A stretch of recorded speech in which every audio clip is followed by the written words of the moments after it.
Welcome to Games Per Joke. It's very simple. First, the game is highlighted and given an overview. Then, jokes are made. So sit back and relax and enjoy the video.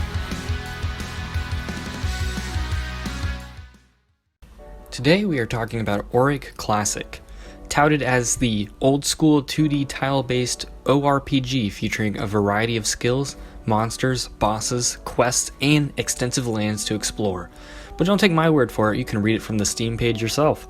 As someone who is a fan of MMOs, this one really fills the void of, I miss Runescape but don't want to play Runescape. Funny thing is, I feel like not long ago I said this game would never come back, and after putting nearly 100 hours into the game, especially considering I had a few accounts, Auric was sadly shut down. Now there is a potential sequel being worked on at the moment, but with no release window and no plans to open the original servers, it was time to move forward. Well, it came back.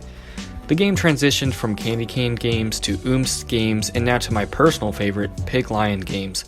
So yeah, the game had some rough patches, but now the game is owned by veteran players who are in fact working on a sequel. Before I dive right in though, I have to cleanse myself of my past MMOs. My personal preference is using original Windex with Ammonia D. It adds a bit of that blue that Eiffel 65 was talking about.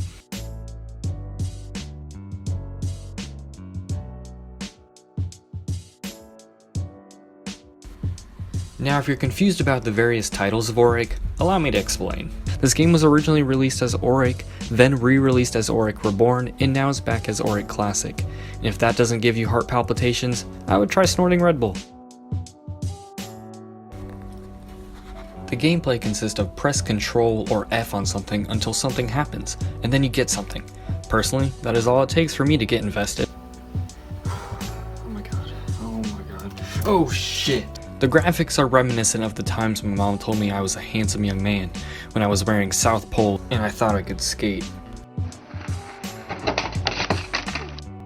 Honestly, the graphics are charming and remind me of an old school era that I personally was never a part of. I never played Ultima or Tibia, but through Auric I feel as if I can relate to some extent. My biggest complaint about the game is that there's not enough players online. Typically there is around 5 to 10 players at most. And with a game that has over 130,000 original downloads, you start asking tough questions, like does E equal MC Hammer? Looking at the older reviews, Cheese does have a point. But times have changed, the game has moved on, and I'm having a blast exploring the game and making fun of it along the way. I love the homage to RuneScape at times, the way you progress your skills and the idea of leveling up multiple skills. Sometimes I feel as if it still hits too close to home with RuneScape.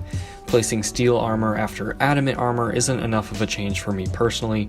I like the complete renditions of gear such as Brock and Blogo, creating a unique atmosphere for Auric exclusive equipment. The way the spells level up after each use is a unique change of pace, and there's always a carrot to be chasing after, ever so dangling in front of you, unless you are actually farming carrots, and then I would ask, why? Now we have asked a lot of questions, but one legitimate question the game offers is what is an Auric? Oftentimes the game's NPCs are frightened to tell you. I mean, look at this guy. He's shook. To me, Auric sounds like a blend of words where the conversation would go something like this. Hey Ma, you want me to wash the car or rake? Look at all the leaves outside. I'll leave it up to you, but I ain't doing both. What do I look like, Charity? Is this St. Jude's? Oh shit, there he is. So we have an interesting NPC here, Traveling Warrior.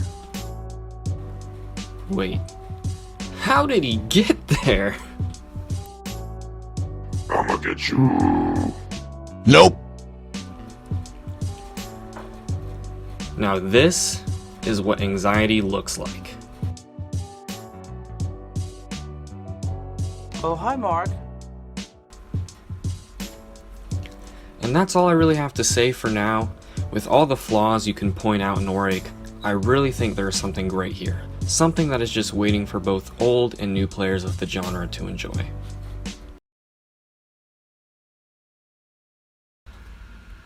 So I'm at my local Game Go because stopping is too inconvenient, and I walk in and start scanning the horizon for glorious gaming treasures. At this point the clerk looks at me like I'm some sort of gumbo, so I just fluff my overalls a bit and carry on my way. It was then I noticed at the very top shelf, the same very thing Beyonce saw, the word Halo glistened next to a corroded price tag.